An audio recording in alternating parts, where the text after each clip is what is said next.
Les invito a abrir su Biblia o encender su Biblia en el Evangelio según San Lucas, capítulo 8. Amén. 8:40. Vamos a iniciar leyendo, hermano, sobre 5 casos interesantes que a mí me causan mucha emoción porque encuentro cómo el Señor va desarrollando un acercamiento al individuo. El primero que quiero compartir dice, lo leo por favor, dice: cuando volvió Jesús, le recibió la multitud con gozo porque todos le esperaban.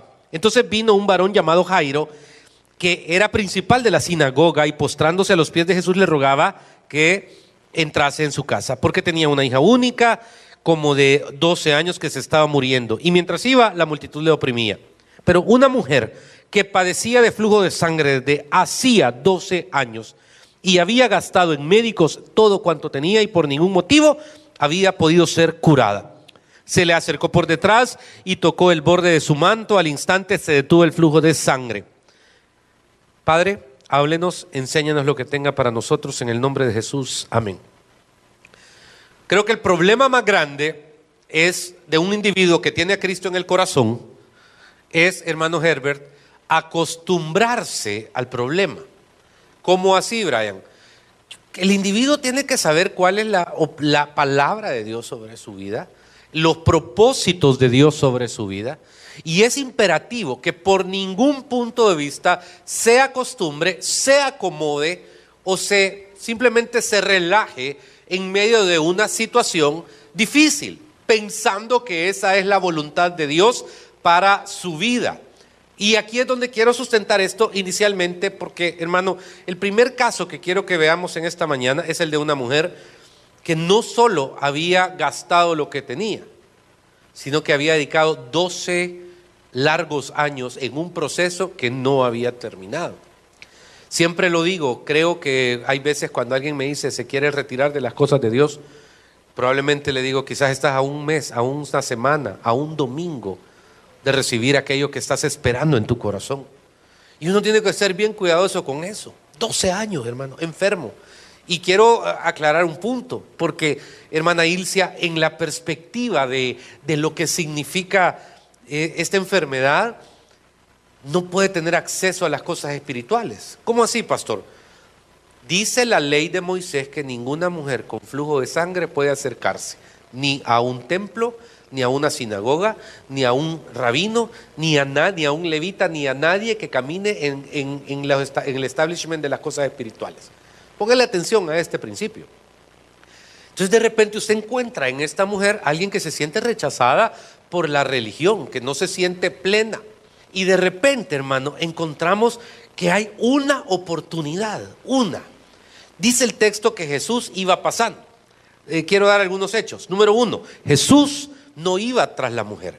Su iba con un político caminando a la casa de la hija de él que estaba agonizando. Era el principal en la sinagoga. Y en medio de su tránsito, esta mujer encuentra la oportunidad y ella misma en su corazón dice: si tan solo tocar el borde de su manto, yo sé que voy a recibir una bendición muy particular. Hermano, lectura número 1, no me pierda por favor la esperanza. ¿Estamos, iglesia? Ok.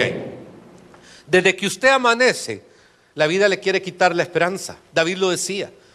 Y creo que cualquier cosa que pase, el problema de tráfico, de lo que sea, es como que va desgastándose el individuo.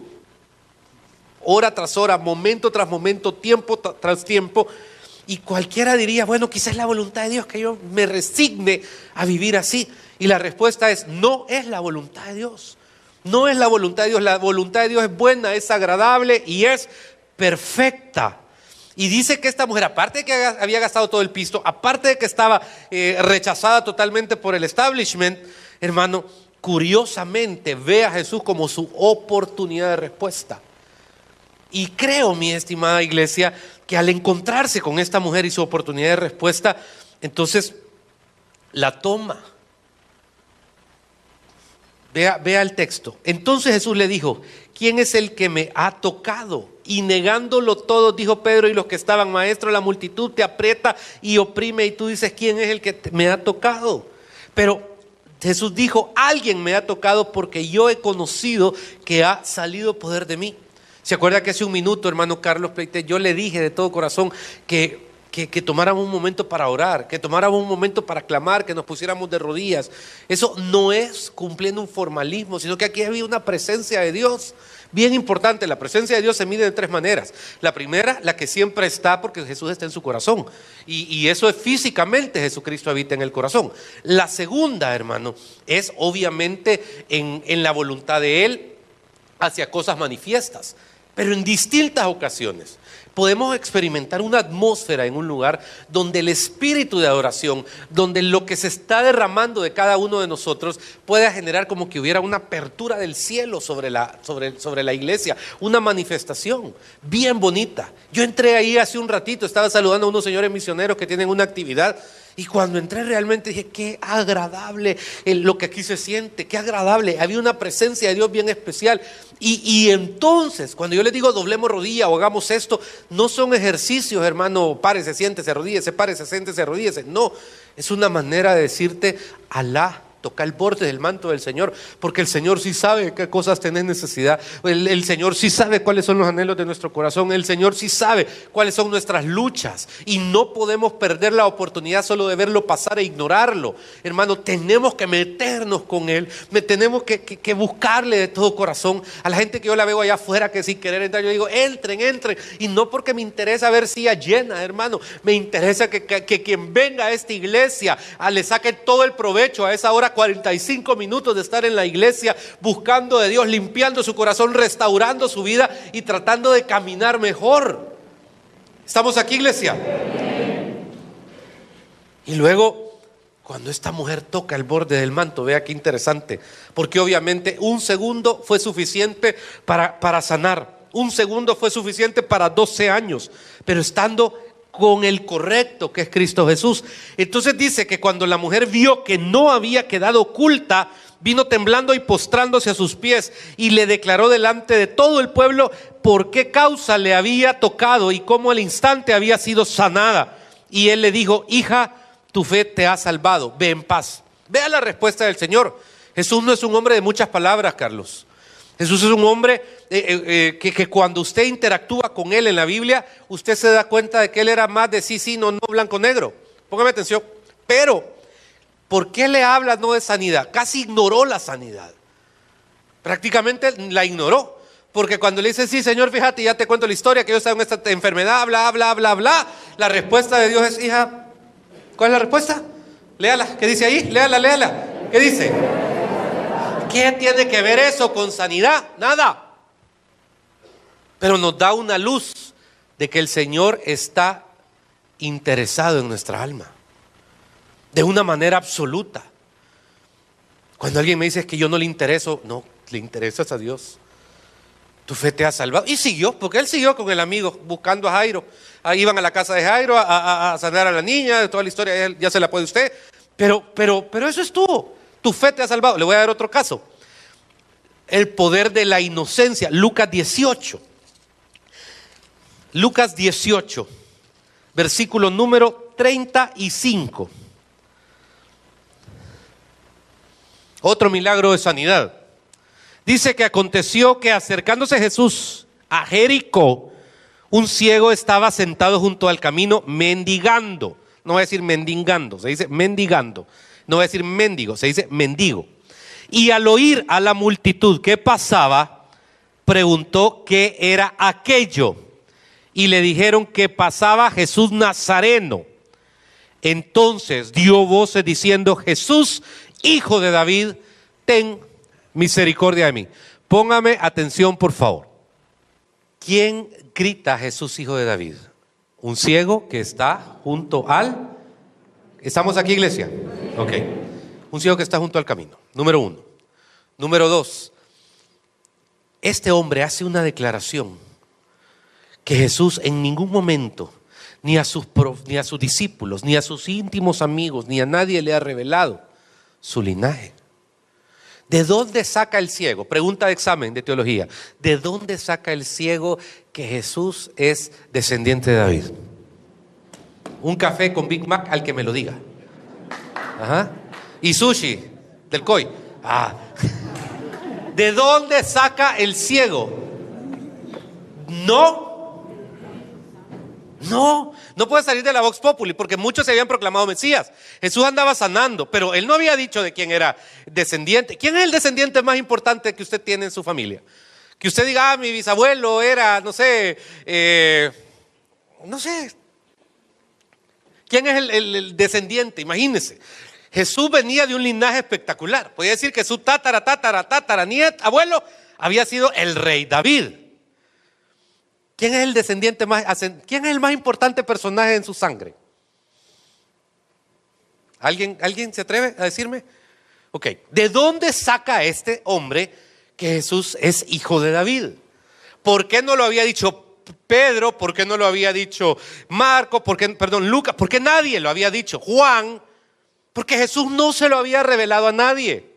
¿Sabe de dónde lo saca? De algo muy importante, ese sentido de inocencia. Porque creo que las personas, hoy vemos un poco la inocencia, pero la gente inocente tiene revelaciones y es genuina. Un día fuimos con mi esposa a tomar una sopa de gallina a un lugar. Y había como un rillito de esos que tienen unos pescados así dorados o anaranjados. No me acuerdo cómo se llaman. Parco creo que se llama carpa, perdón. Ok, y de repente yo en lo que ella andaba no sé dónde, yo me eché el rollo. No sé si usted ha oído a la Choli en las mañanas, pero no la oiga, pero a mí me han contado. Pero hay una parodia de dos hermanas. Entonces yo estaba ahí viendo con mi sopa y de repente aparece una hermana, pero como que la estaba oyendo en la parodia de la Choli. Hola hermana, ¿qué tal hermana? Mire, ya vio los pescados hermana. Sí hermana, mire qué bonitos, le dice. Mire, color anaranjado. Sí, hermana, pero mire, serán de verdad, porque para mí son Robux, le dijo, y tienen pilas. No, hermana, son de verdad, le dijo la otra. Ay, hermana, ¿y cómo se llaman esos pescados, hermana? Y la respuesta de la otra se le queda viendo como que dice ignorante y le dice, hermana, esos se llaman pescados especiales. Entonces, ay, hermana, usted sí que sabe, le dice la otra. Entonces, en toda yo los escuchaba y créame, no es burla, era qué alegría encontrar gente todavía con inocencia, genuina. Y creo que en este ciego en algún momento pasó algo muy parecido, hermana, porque en la revelación el Espíritu Santo no se va a revelar en un corazón prepotente. ¿Qué necesidad tenés si crees que sabes todo? Y tenés todas las respuestas de que el Espíritu Santo se manifieste en tu vida. Ninguna. De hecho, él ya dice que mira de lejos al altivo y atiende al humilde. Y la sencillez de corazón es bien importante. Tendría que haber habido una sencillez de corazón en este hombre. ¿Para qué? Para que de la nada, hermano, dijera, hijo de David, hijo de David, hijo de David. Ahí estaba tocando la palabra del profeta. Ahí estaba reconociendo que era el Mesías. Porque nadie puede venir diciendo que es el Mesías si no tiene la sangre, la línea del rey David. Curiosamente, en este punto a mí me encantan dos elementos. Dice el texto, hermano, que le dijeron que Jesús Nazareno pasaba. Entonces dio voces diciendo, Jesús, hijo de David, ten misericordia de mí. Y dice el 39, y los que iban delante le reprendían para que callase, pero él clamaba mucho más, Hijo de David, ten misericordia de mí. Quien a usted le dijo que el evangelio, que el cristianismo es para gente, es un regalo y es fácil, le mintió. El cristianismo, perseverar en el cristianismo es tremendamente complicado y difícil. Ahora, ¿por qué digo que es complicado y difícil? Porque hacer las cosas mal es fácil. Hacer las cosas bien es difícil. Y no solo en el cristianismo, en cualquier área de la vida. Cuesta vivir diciendo la verdad, cuesta ser honrado en un mundo corrupto, cuesta ser honesto en un mundo deshonesto, cuesta ser leal en un mundo desleal. Y cuando venimos a Cristo, hermano, algo que es bien importante entender es que hay siempre espiritual y humanamente fuerzas, personas o lo que fuera que van a debilitar su fe. Fíjese qué interesante, este hombre está gritando, Hijo de David, ten misericordia de mí. ¿Y qué le dice la gente? Lo calla. Lo insulta. Cállate, caen al ciego, cállate loco, lo que fuera. Ahora, aquí es donde siempre hemos dicho que el cristianismo es para gente con cuero de este tamaño, duro. El cristianismo no es para tochis, para sensibles, para me vieron mal. no me saludan, no me voltean a ver. No, el cristianismo es para gente con carácter y con temple, porque Jesús iba pasando y cuando lo callan, lejos de él hacerles caso, ¿qué dice el texto? Vea lo que dice. Dice entonces, vea el versículo, hermano, después que le reprendían, en el versículo 39, pero él clamaba, ¿qué dice? No, en el 39 dijo, ahí está, pero él clamaba mucho más. Eso quiere decir, en el original gritaba, hacía más, me estaba llamando la atención de Jesús. Y si le decían cállate, gritaba más, Hijo de David, ten misericordia de mí. ¿Qué provoca? Iglesia, lección en este punto. Aprenda a llamar la atención de Jesús. Aprenda siempre que a Jesús hay maneras de llamar la atención. Y no es que él esté haciéndose el sordo, simple y sencillamente, hermano. Creo que en el fondo todos tenemos la obligación, de ir delante de aquel que ya murió por nosotros. Todos tenemos el momento de entender que todo lo que somos, hermano, lo debemos a Él. No podemos hacer a un lado la grandeza de lo que es el cristianismo en nuestra vida.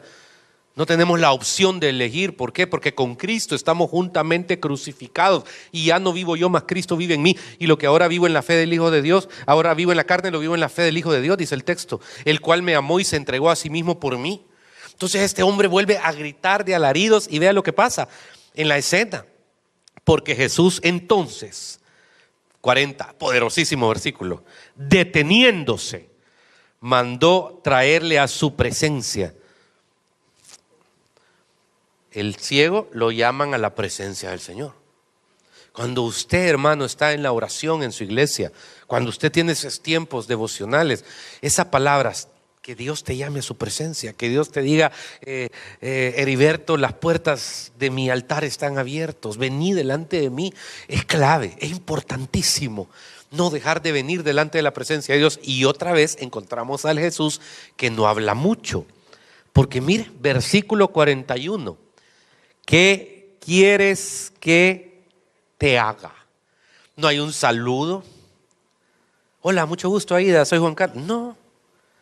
La pregunta es, ¿qué quieres que te haga? Como que dice, apúrate, estoy ocupado. Ok. Y me encanta la respuesta. La respuesta es igual.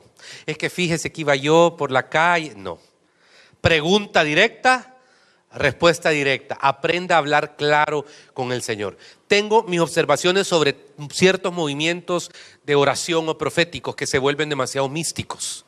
Entonces, cuando se vuelven demasiado místicos, entran en una crisis que niega la palabra. Cuando alguien dice, por ejemplo, yo siento que veo una H y el Señor me muestra una S y una N, y es como que estamos adivinando. O sea, no, papá, Dios no te va a hablar jamás así. Es que yo siento que veo una M dorada. Me explico. No, Dios va a ser claro en su articulación. Me explico. Ahí es donde veo que hay veces se vuelven demasiado místicos y peligrosos. No es que esté en contra de ellos. Estoy en contra de cómo interpretan las cosas espirituales. Porque entiendo que la palabra cuando se manifiesta de manera directa. ¿Qué quieres que te haga? ¿Y sabe cuál es la respuesta? Señor, que reciba la vista. Hace algunos tiempos vino un evangelista que se llamó Jimmy Swaggart. Jimmy Swaggart vino por unas actividades a Guatemala y decidió extender su viaje a El Salvador para conocer a un Nobel misionero estadounidense que estaba ya tenía como una década de estar en El Salvador, pero que estaba desarrollando un proyecto de colegios. Había un solo colegio que se llamaba Liceo Cristiano, que estaba en la 29, allá por donde venden los repuestos. Y en una entrevista que tuvo con él, le hizo una pregunta. Quiero ver si un día logro hacer una actividad misionera en El Salvador y una campaña evangelística en algún estadio, pero quiero saber cómo está tu proyecto. Me han contado. La respuesta del Señor, fue bien tajante y bien bonita. Le digo, tengo esta escuela y tengo el sueño de tener distintos colegios, no se llamaban liceos como tales, distintos colegios en distintos lugares, comunidades, etcétera, y pues tener una oficina digna para desarrollar todo esto. Entonces le dijo, investígame y mañana te veo aquí porque me voy rápido. Llegó al Hotel Sheraton al día siguiente a las 24 horas. resulta de que llega el señor, donde Jimmy Swaggart al día siguiente y le dice, mira, esto y esto. Y hay 2 casas, le dice, aquí en Colonia San Benito, que eran de la familia Dueñas, por cierto, y que como estaba iniciando la guerra, se habían ido disparados y la estaban dando en 100,000 colones cada una, si mal no recuerdo. Esas 2 casas, para que vea, de 10,000 varas en la San Benito cada una. Entonces de repente Jimmy Swaggart hizo su número, su transición de dólares, y le dice, vaya, ¿cuánto es el total? Salió como $2,200,000, algo así. Agarró un cheque, se lo dio y le dijo, vaya, para que cumplas tu sueño. Esto es bien importante ubicarlo. ¿Por qué? Porque admiraré toda mi vida la capacidad de la visión y el análisis del reverendo Juan Bueno. Un hombre que tenía claro cuál era su propósito. Y admiraré toda mi vida el espíritu de generosidad que el señor Jimmy Swaggart estableció. Gracias a ese chequecito y a ese papelito, hermano, cientos de miles de salvadoreños han estudiado con la palabra de Dios y han conocido el evangelio. Entonces, esto es bien importante. Porque también hay otro caso del ministro que acaba de fallecer, el gran Billy Graham, que llegó igual a Guatemala, presentó en la misma historia un proyecto, y en lo que le estaba preguntando sobre cuánto era que costaba su proyecto y sus actividades, el pastor lo que le dijo es, no sé, tengo que ver cuánto, no estoy seguro. Tengo un hermano de la iglesia que es arquitecto, pero abrió la gaveta, Franklin Graham, puso de nuevo la chequera ahí y cerró la gaveta. Y le dijo, cuando lo tenga me llama. Nunca más le volvió a recibir. Quiero que tome la lectura de estos 2 eventos. ¿Por qué? Porque, hermano, hay oportunidades siempre que Dios te va a dar. ¿Estamos aquí, iglesia? Ok, hay claridad en que Dios está interesado. Pero si sos, hermano, medio confuso para explicarte con la novia, con la mujer, con los empleados, con la esposa, con el jefe, si algo tenés que afinar, pulir, es tu claridad de articular con Dios. Y eso es bien importante. El pecador aquel, el publicano, dijo, sé propicio a mi pecador. Le estaba diciendo, sé propicio a mi balance de pecado. Quiero que tu gracia esté sobre mi nivel de pecado. Esta es mi necesidad. Y este punto, después de gritar, de llamar la atención, le dice simple y sencillamente, ¿qué quieres que te haga? Claro que lo sabía. ¿Cómo no sabía? Si usted ve que alguien es ciego, ¿qué le va a decir? Que me haga rubio. No, vea. Sí, no. Si alguien es ciego, lo que le va a decir es, quiero ver. Pero es importante que salga del individuo. Jesús lo sabe, Jesús sabe todo, lo vamos a ver en otro caso. Pero la respuesta es importante. Así. Y sobre este punto, vea lo que pasa. Y Jesús le dijo, recíbela, tu fe te ha salvado. ¿Por qué no vuelve a hablar de enfermedad y vuelve a hablar de salvación? La misma historia. Le da la sanidad, pero parece hasta irrelevante para el Señor. Recíbela, un segundo, tu fe te ha salvado, hermano. Curiosamente, sobre este principio es donde tenemos que ubicar lo que son los tiempos alrededor. Y quiero ir a otro, por favor, vaya a Juan 5. Evangelio según San Juan, capítulo 5. Es reconfortante hablar de Jesús, es chivo hablar de Moisés, de Abraham, de Jacob, de David, pero las predicaciones sobre Jesús tienen una fuerza muy particular y espero que el Señor les esté hablando palabra por palabra. Le dije Evangelio según San Juan, capítulo 5, versículo 1. Tercer caso. Después de estas cosas había una fiesta de los judíos y subió Jesús a Jerusalén. Otra vez, Jesús no anda buscando hacer el milagro. Otra vez, Él va a una fiesta. Aquí están personas con las que fuimos a Israel el año pasado. ¿Se acuerdan de la fiesta del Mar Beach que estaba en la entrada? ¿Se acuerdan? Qué impresionante cómo los judíos celebran fiestas. Les comentaba yo en el segundo y primer servicio de que el día porque Donald Trump estuvo en Jerusalén, como que nos cambiaron el día, terminamos yendo un jueves, que es el día al Muro de los Lamentos, que es el día donde los adolescentes van a celebrar su bar mitzvah. Y a mí me llamó la atención, hermano, que así como aquí, ¿qué es lo que hay en la Shell del Boulevard de los Héroes en la noche? Mariachis, ¿qué más? Combos, exacto, gracias. Así allá en la entrada del Muro de los Lamentos hay un montón de combos, digamos, de gente que usted contrata ahí, depende de la chequera. Hay unos de smoking y hay unos de jeans, ¿verdad? Pero al final van con los chofar y aquí creo que santificamos los shofar de una manera hermosa, pero allá, hermano, hay una fiesta cuando van entrando tambores. Ese tipo de celebración es la que yo ubico. Iba a la fiesta. Jesús iba a la fiesta. Fue a las bodas de Caná. ¿Qué era las bodas de Caná? ¿Un culto? No, era una fiesta. Su madre tenía una urgencia, el vino, y se le había acabado. Y imagínense todos estos elementos humanos alrededor de Jesús, que lejos de debilitarlo lo enriquecen. Y pues va a la fiesta, y cuando menos siente, dice que cerca de la puerta de las ovejas, un estanque llamado en hebreo Betesda, el cual tiene 5 pórticos. En esto yacía una multitud de enfermos, ciegos, cojos y paralíticos, que esperaban el movimiento del agua. Porque un ángel descendía de tiempo a tiempo al estanque y agitaba el agua, y el que primero descendía al estanque después del movimiento de agua quedaba sano de cualquier enfermedad que tuviese. Y había ahí un hombre que hacía, ¿cuántos años, iglesia? Cabal, mi edad, que estaba enfermo. Cuando Jesús lo vio acostado, supo que llevaba ya mucho tiempo así, y le dijo: ¿quieres ser sano? Vaya viendo la escena. El Señor le respondió el enfermo: no tengo quien me meta en el estanque cuando se agite el agua, y entre tanto que yo voy, otro desciende antes que yo. Caso número 3. Impresionante. ¿Por qué?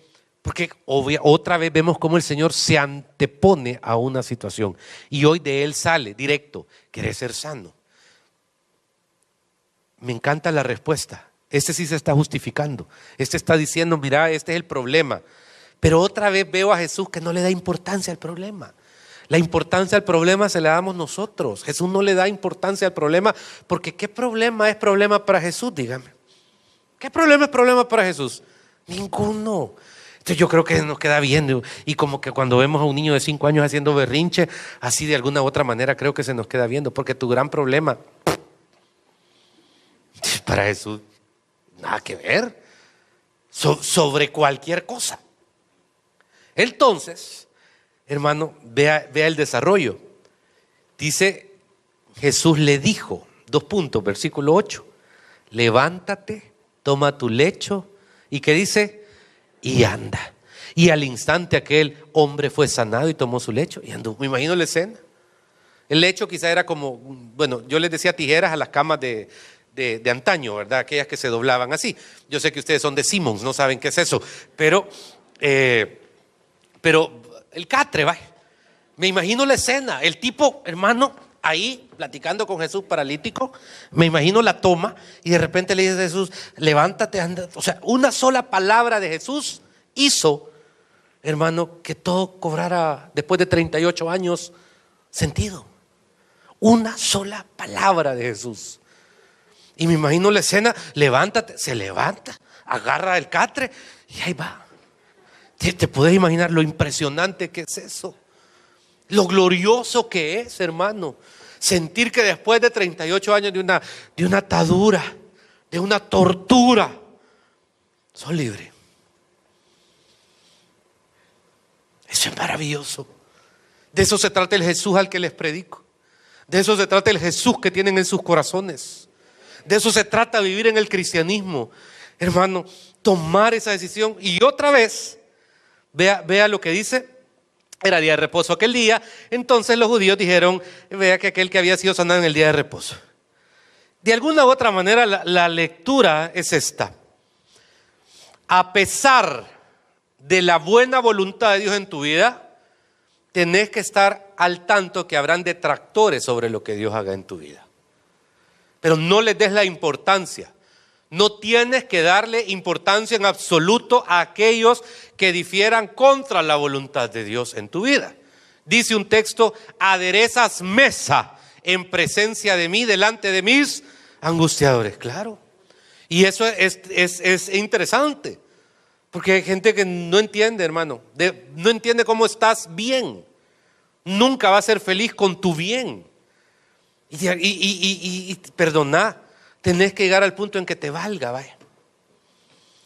Que no dependas tanto, que tu autoestima dependa tanto de lo que otros señalen o aplaudan, sino que te tenés que sentir pleno y saber que cuando Dios te bendice, disfrutás la bendición y compartís la bendición. Porque no poder reprimirla. Caso 4. Vaya por favor a Marcos 2. Este es bien interesante, iglesia. Evangelio según San Marcos, capítulo 2. Nos encontramos otra escena del Jesús en el cual predicamos con otro paralítico. Pero aquí no le quiero hacer énfasis al paralítico, sino a 4 seres anónimos. Entró Jesús otra vez en Capernaum después de algunos días y se oyó que estaba en casa. E inmediatamente se juntaron muchos de manera que ya no cabían ni aún a la puerta y les predicaba la palabra. Entonces vinieron a él unos trayendo un paralítico que era cargado por 4. Y como no podían acercarse a él a causa de la multitud, descubrieron el techo de donde estaba y haciendo una abertura bajaron el lecho en que yacía el paralítico. Escena: Jesús había llegado, ya era un rockstar conocidísimo, la casa estaba llena, no se podía entrar. Y aquí encuentro una fuerza sobrenatural que yo creo que todos ustedes tienen: la de caminar la otra mía, la de avanzar. Ninguno de ustedes ha nacido para rendirse, no, jamás.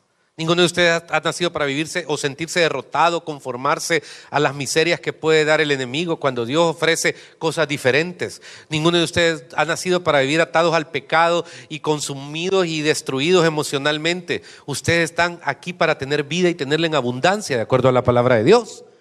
Entonces, cuando veo este texto, gloria a Dios, pero cuando veo este texto, hermano, a mí me impresionan los 4, porque cualquiera se desanima. No, está muy lleno. Hay veces yo voy al cine con la Claire y veo el gran nudo y digo, ay, no hacer cola de 20 gentes para estar 15 minutos ahí adentro comiendo palomitas, mejor le compro las palomitas y me voy para afuera. Cosas así, ¿verdad? Pero yo veo el ímpetu, ¿saben por qué?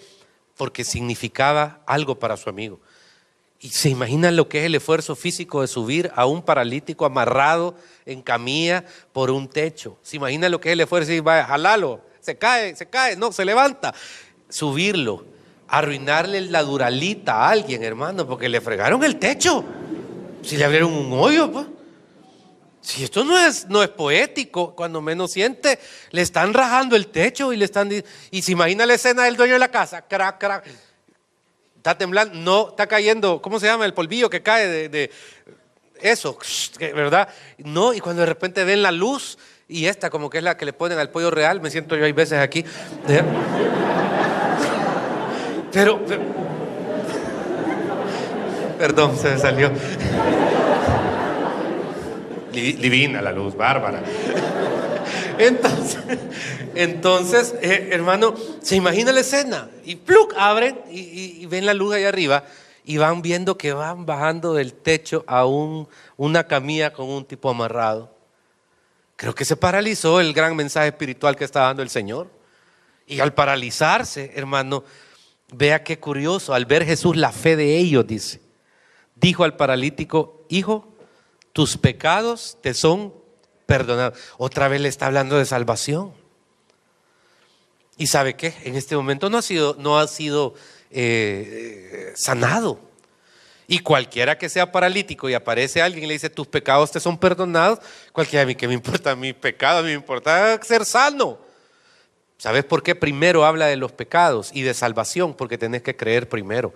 Si no, hoy podés recibir el milagro de tu vida y mañana vas a burlarte del evangelio. Hoy podés recibir la recompensa, hoy podés recibir la respuesta que estás esperando, pero como no has creído, lo vas a tener en poco. Y dentro de unos días vas a estar negando a Cristo, al Cristo que te dio la sanidad. Por supuesto que he visto gente que ha recibido sanidad, liberación, bendición, provisión. ¿Y sabe qué pasa? Cuando no han creído en el Dios vivo, cuando no han creído en la sustancia maravillosa que es nuestro Señor y Salvador Jesucristo, hermano, se tienen en poco. Se olvidan de los milagros, se olvidan del Dios Todopoderoso, se olvidan de perseverar en su casa, se vuelven hasta antagónicos y críticos de las cosas de Dios. Y eso es una gran tragedia. Por eso en todos los casos la pregunta uno es, la respuesta uno tiene que ver con salvación. Tus pecados te son perdonados.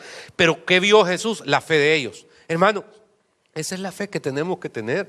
Si el Señor dice que somos sal de la tierra, luz del mundo, somos llamados a llevar el evangelio a otros, somos llamados a que otros perseveren.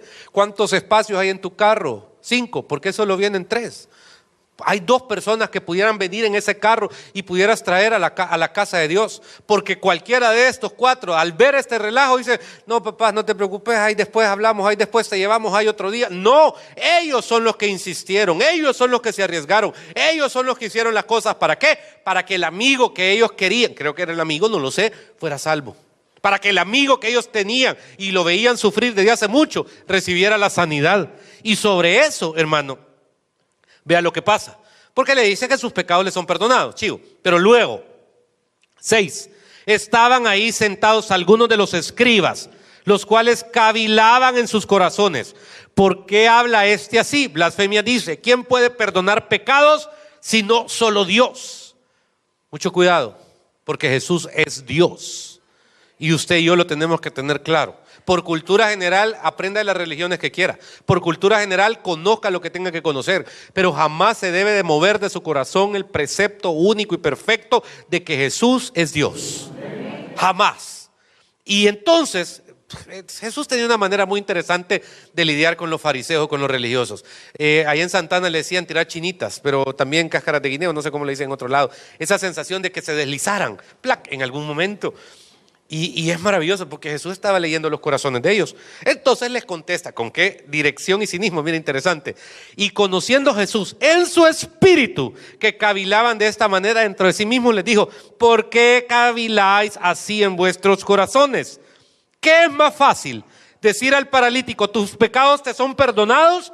¿O decirle: levántate, toma tu lecho y anda? Los dejó ahí muditos, pero luego viene el gol.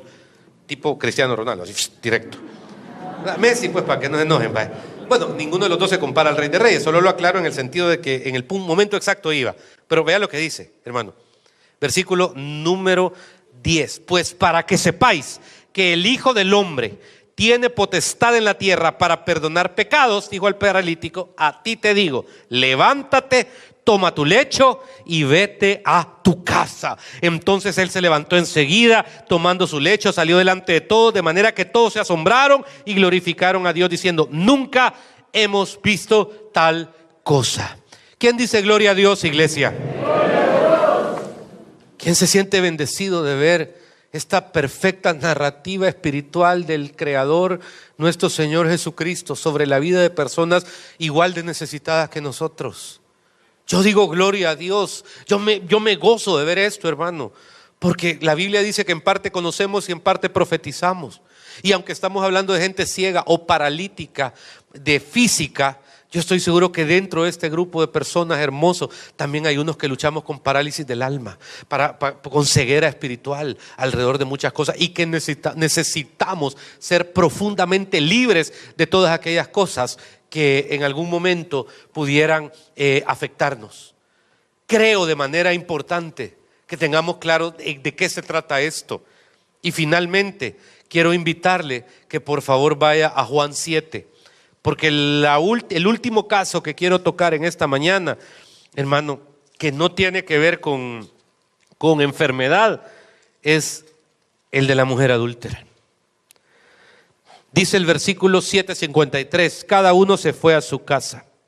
Y Jesús se fue al monte de los olivos, y por la mañana volvió al templo. Y todo el pueblo vino a él, y sentado él les enseñaba. Entonces los escribas y los fariseos le trajeron una mujer sorprendida en adulterio. Y poniéndola en medio, le dijeron: maestro, esta mujer ha sido sorprendida en el acto mismo del adulterio. Y la ley nos mandó Moisés a apedrear a tales mujeres. Tú pues, ¿qué dices? Mas esto decían tentándole para poder acusarle. Pero Jesús inclinado hacia el suelo, escribía en tierra con el dedo. Y como insistieran en preguntarle, se enderezó y les dijo: el que de vosotros esté sin pecado, sea el primero en arrojar la piedra contra ella. E inclinándose de nuevo hacia el suelo, siguió escribiendo en tierra. Pero ellos, al oír esto, acusados por su conciencia, salían uno a uno, comenzando desde los más viejos hasta los más postreros. Y quedó Jesús solo, y la mujer que estaba en medio. Enderezándose Jesús, y no viendo a nadie sino a la mujer, le dijo: mujer, ¿dónde están los que te acusaban? Ninguno te condenó. Y vea la respuesta. Ella le dijo: ninguno. Señor, entonces Jesús le dijo: ni yo te condeno, vete y no peques más. Ni yo te condeno, el contrapunto de no condenar es salvar. Le está hablando de salvación también. Le está diciendo: hija, ni yo te voy a condenar. Solo haceme un favor, que es el mensaje para nosotros, hermano.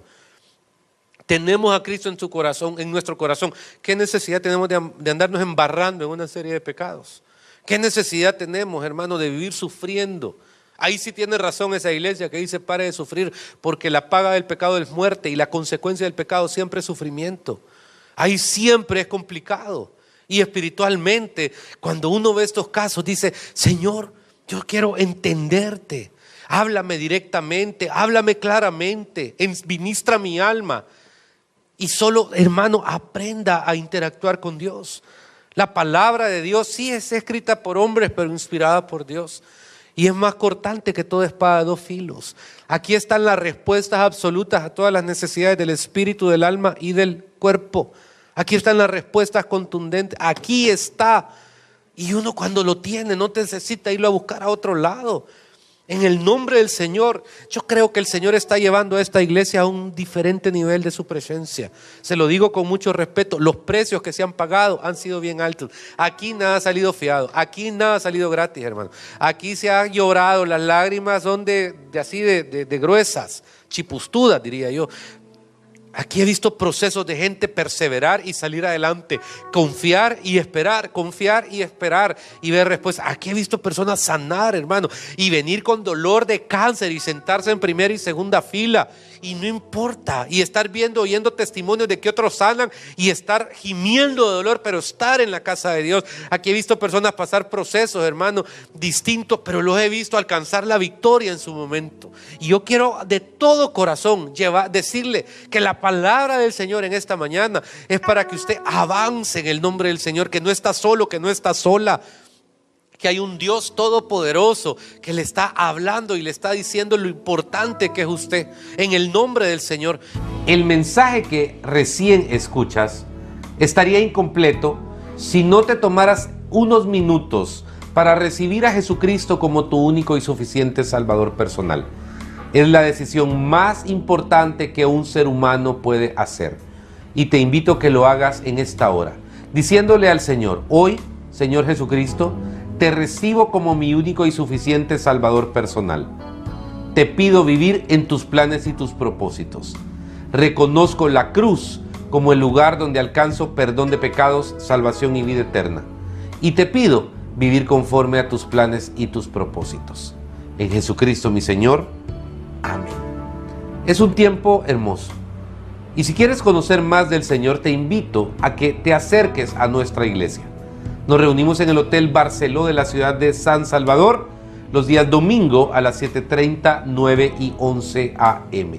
Sería un honor saludarte personalmente. Reúnete, acércate, conócenos y compartamos juntos lo que Dios ha hecho en nuestras vidas. Que Dios te bendiga.